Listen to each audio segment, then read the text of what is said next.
Hello दोस्तों, स्वागत है आप सभी का मेरे इस YouTube चैनल में। देखिए, मैं कुछ इम्पोर्टेंट क्वेश्चन लेके आया हूँ आपके सामने मेरे भाइयों और बहनों के लिए। देखिए, ये इम्पोर्टेंट क्वेश्चन उनके लिए और महत्वपूर्ण हो जाता है जो हमारे भाई बहन यूपी पुलिस की तैयारी कर रहे हैं।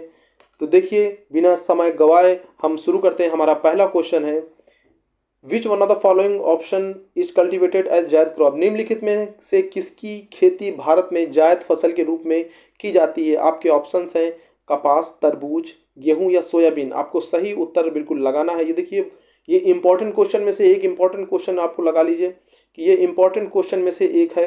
तो आपको इसमें बताना है कि आपकी कौन सी फसल है जो इसमें होती है, यानी जायद क्रॉप में काउंट होती है। तो इसमें आपका सबसे सही ऑप्शन हो जाता है ऑप्शन नंबर सी, वाटरमेलन।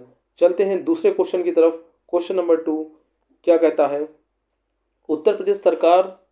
देखिए, मार्च 2020 में उत्तर प्रदेश सरकार द्वारा जारी आंकड़ों के अनुसार उत्तर प्रदेश के निम्नलिखित में से किस जिले ने राज्य की जीडीपी में अधिकतम योगदान दिया है। तो देखिए, आपके ऑप्शन है नोएडा, लखनऊ, कानपुर या आगरा। तो इसमें सही ऑप्शन बिल्कुल लगाना है आपको। और वर्दी बिल्कुल आपको पानी है। देखिए, वर्दी का जुनून रहना चाहिए। इस बार एज में भी छूट मिली है, तो सभी भाइयों बहनों से निवेदन है कि अपनी वर्दी, इस बार वर्दी एक जुनून है, वर्दी को लेके रहना है। तो इसको बताइए, इसमें सही ऑप्शन आपका क्या होता है। इसमें सही ऑप्शन हो जाता है आपका नोएडा। बिल्कुल सही उत्तर आ रहा है आपका। दूसरा तीसरा क्वेश्चन देखिए, कुतुबुद्दीन ऐबक किस राजवंश का संस्थापक था। तो आपके ऑप्शन है लोधी वंश, ऑप्शन बी है तुगलक वंश या गुलाम वंश या खिलजी वंश।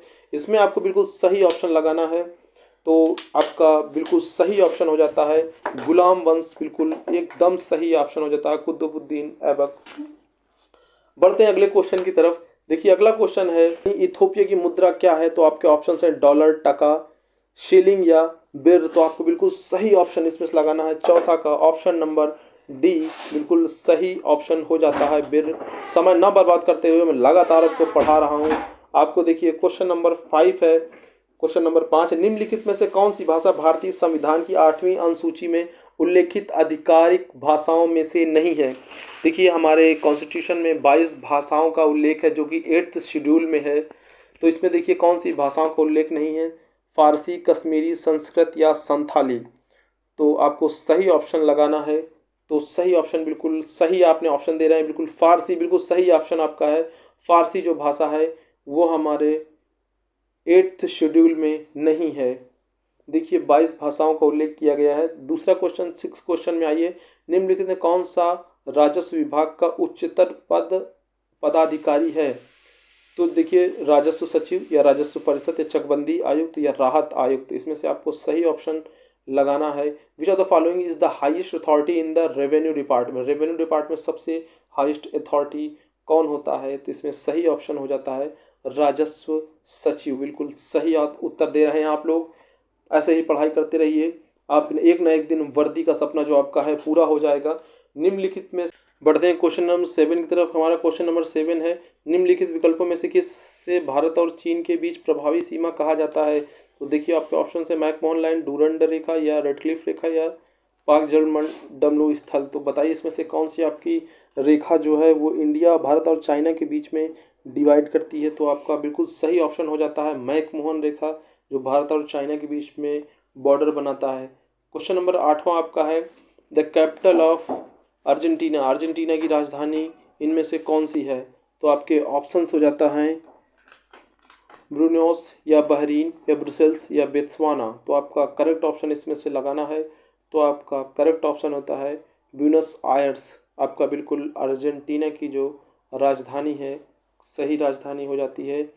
क्वेश्चन नंबर 9 देखिए, उत्तर प्रदेश के नौटंकी, रासलीला, कजरी, झोरा, छपेली और जैता निम्नलिखित में से किससे संबंधित हैं। तो ये आपके लोक नृत्य होता है या शास्त्रीय नृत्य या लोक चित्रकला या प्रसिद्ध मेला। इसमें से मेला ये नृत्य से सवाल जरूर पूछता है, तो एक बार इसको जरूर पढ़ के जाइएगा, क्योंकि यूपी का तो पूछेगा, यूपी का जरूर पूछ लेगा, तो यूपी का आपको पता होना चाहिए। तो आपका 9 का बिल्कुल सही ऑप्शन हो जाता है लोक नृत्य। आपका बिल्कुल सही ऑप्शन हो जाता है। देखिए, अगले क्वेश्चन की तरफ बढ़ते हैं। क्वेश्चन नंबर 10 है हमारा, निम्नलिखित में कौन सा भारत प्रथम सर्वोच्च वरीयता पुरस्कार परमवीर चक्र से सम्मानित हुए थे। तो आपके ऑप्शन है मेजर सोमनाथ शर्मा या सेकेंड लेफ्टिनेंट रामा राघोबा राणे या कैप्टन विक्रम बत्रा या कैप्टन गुरबचन सिंह सलारिया। तो आपका बिल्कुल सही ऑप्शन इसमें से लगाना है कि किसको अवार्ड मिला था प्रथम सर्वोच्च वीरता पुरस्कार। तो आपको क्वेश्चन नंबर 10 का बिल्कुल आपका सही ऑप्शन हो जाता है option number A, major Somnath Sharma को सर्वोच्च वीरता पुरस्कार यानी परमवीर चक्र से सम्मानित हुए थे। अगले क्वेश्चन की तरफ बढ़ते हैं। विच ऑफ निम्नलिखित में से किस देश ने सबसे पहले जीएसटी लागू किया। देखिए जो जीएसटी लागू करने का सबसे पहला देश है, इसमें आपका ऑप्शन है यूके, यूएसए, कनाडा या फ्रांस। इसमें आपका बिल्कुल सही ऑप्शन नंबर डी हो जाता है, फ्रांस, जो सबसे पहले जीएसटी लेके आए थे या लागू करवाए थे। अगला क्वेश्चन की तरफ बढ़ते हैं।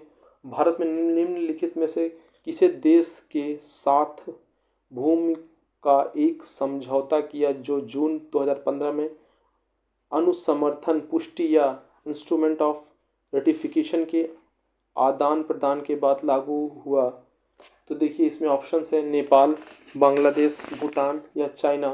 तो इसमें बिल्कुल सही ऑप्शन लगाना है ऑप्शन नंबर आपका ए, बी, सी या डी। तो इसमें सही ऑप्शन हो जाता है भूटान। नेक्स्ट क्वेश्चन की तरफ बढ़ते हैं। ये क्वेश्चन आप बार बार देखेंगे आपको याद हो जाएगा, इसको सिर्फ लगा के रख लीजिएगा, आप सुनते रहेंगे तो आपको याद हो जाएगा। मानव अधिकार परिषद निम्नलिखित में से किस वर्ष में गठित किया गया था। तो आपके ऑप्शंस हैं 1946, 1948, 2006 या 2017। तो इसमें से आपका बिल्कुल सही ऑप्शन आप दे रहे हैं 2006 बिल्कुल सही उत्तर हो जाता है इसका। मानव अधिकार का जो गठन हुआ था, गठित किया। देखिए क्वेश्चन नंबर 14, नीलगिरी खापली भारतीय कृषि अनुसंधान संस्थान द्वारा जारी निम्नलिखित फसलों में से किसी एक उच्च उपज वाली किस्म है। तो इसमें आपके ऑप्शन है चावल, गेहूं, सरसों या चाय। तो आप किसको इसमें सही ऑप्शन लगाना है। देखिए यूपी पुलिस के लिए बहुत इंपॉर्टेंट क्वेश्चन हो जाता है उन भाइयों बहनों के लिए जो खास यूपी पुलिस की तैयारी कर रहे होते हैं, इसी तरह क्वेश्चन पूछे जाते हैं। तो आपका इसमें से ऑप्शन नंबर डी यानी गेहूं बिल्कुल सही ऑप्शन हो जाता है। इसको आप 2 बार देख लेंगे स्पीड बढ़ा के तो आपको चीज़ें हमेशा याद हो जाएंगी। देखिए आपका यहाँ पर टारगेट है पेपर क्लियर करना, ना कि आपको विद्वान बनना। तो यहाँ पर मैं ऐसी चीज़ें लेके आता हूँ जो आपके पेपर के लिए महत्वपूर्ण, ना कि आपको विद्वान बनाने के लिए। Thank you very much.